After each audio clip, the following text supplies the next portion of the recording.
am Gerald Huebner. I'm on the board of the Manitoba Association of Christian Homeschools, or MACHS.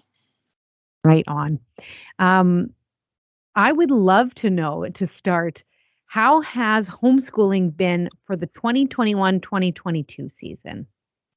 Well, homeschooling has been a lot better this year, I think, for families because they're able to do much more and to get together. That's been the thing that families have been missing for the last number of years, and the support groups and events have been happening, which is like freedom for families that just all over the place. Absolutely. I would love to know, and I don't know if you know this, but for the last school year, did more parents sign up? Has there been an increase, a decrease? Has it stayed kind of the same? Homeschooling has continued to grow in Manitoba.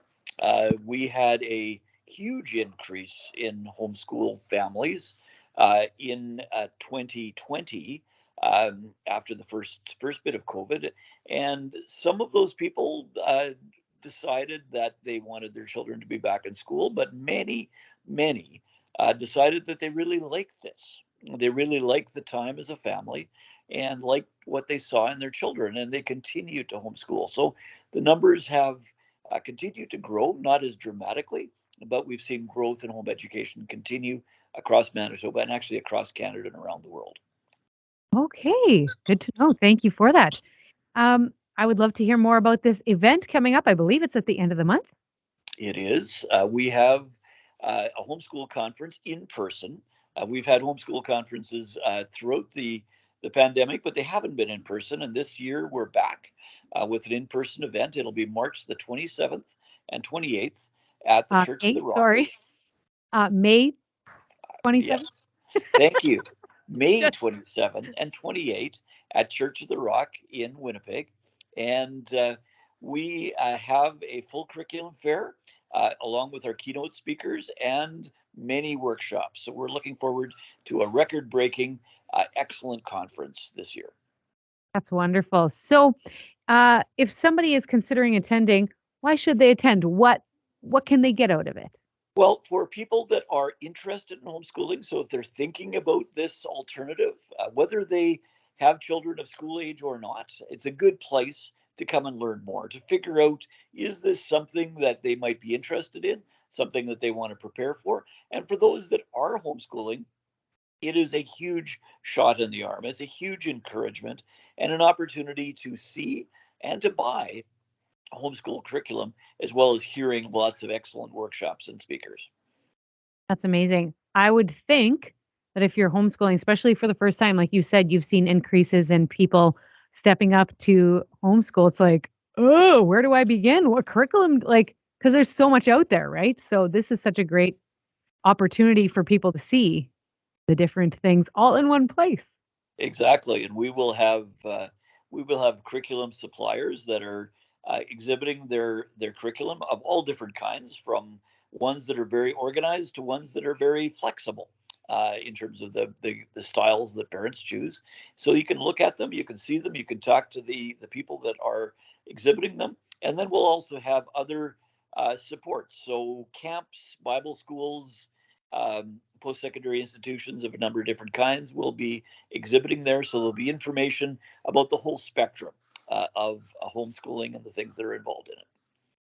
Okay, actually, that brings up one question as well. If all of a sudden parents are thinking, okay, I want my kid to go to college, or they've been, sharing an interest in that. If you're homeschooled, is that an opportunity for these kids as well? It's unquestionably an opportunity and one that is working well. We're seeing that homeschool students are admitted into post-secondary institutions, whether that be universities or colleges or Bible schools, in a pretty seamless way. There's some that may require some of testing and evaluation and portfolio evaluation, but there really are very, very few or none of the institutions in Manitoba or in much of Canada where there's any barriers. So um, it, homeschool students are able to get in. And the reason for that is that the law in Manitoba requires that the homeschool education be equivalent to that in the public schools. So it's something that's recognized, and it is equivalent, and it's working well. That's wonderful. Well, that's all the questions I had. Is there anything else that you wanted to offer? Well, just to encourage people, if you have questions, go to our website or to Facebook. We have a Facebook discussion group that has a lot of places for people to ask questions. But if you go to the machs.ca website, you'll be able to register there and get information about the conference and my great friends who are the keynote speakers coming to us from South Carolina and Louisiana. Wonderful. Tell us a little bit about them. Well, the Smiths, first of all, are homeschool parents. They're veterans. Uh, Dr. Roger Smith is a doctor in Louisiana, and they're homeschool leaders. They're just encouragers. They just are there to encourage parents, no matter what educational choices they make. And the Tylers, Joe and Zan Tyler, come to us from South Carolina. They're veterans as well, and have a lot of experience that they're going to be sharing about the homeschool journey. Zan and Joe speak all across the United States and have a huge amount to share from their experience. Zan was actually threatened with jail in the early days of starting home education when it was not quite so easy.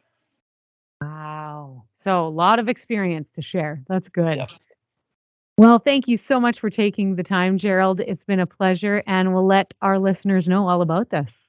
Thank you so much, Sylvia, and have a great day.